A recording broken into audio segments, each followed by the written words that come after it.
Every day I wake up thinking, what could I create today? It's at times crippling balancing the flow of inspiration and not being overwhelmed as a self-driven, neurodivergent creative. For years as an art director, I depended on the reliable ones to keep me on track. But I chose to no longer have the agency as my creative safety net. You see, my name is Leeya Rose Jackson, but I call myself Leeya Makes Noise because for years, noisy was how I described my art, my design, my vision, my mind. At my core, I'm a painter, an artist.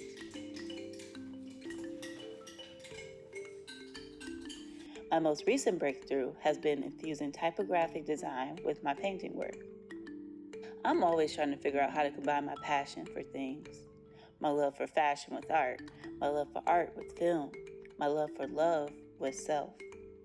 I like to dress up fancy for absolutely no reason and frame things up just so to create stories for us, to shape-shift imagery and indulge in whims and fantasy.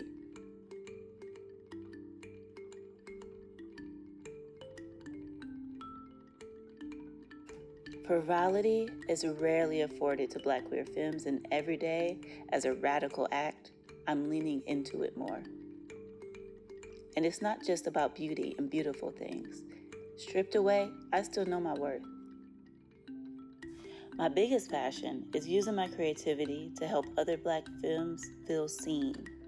Not just beautiful or strong, but truly celebrated for all parts of themselves in a myriad of ways with a myriad of mediums.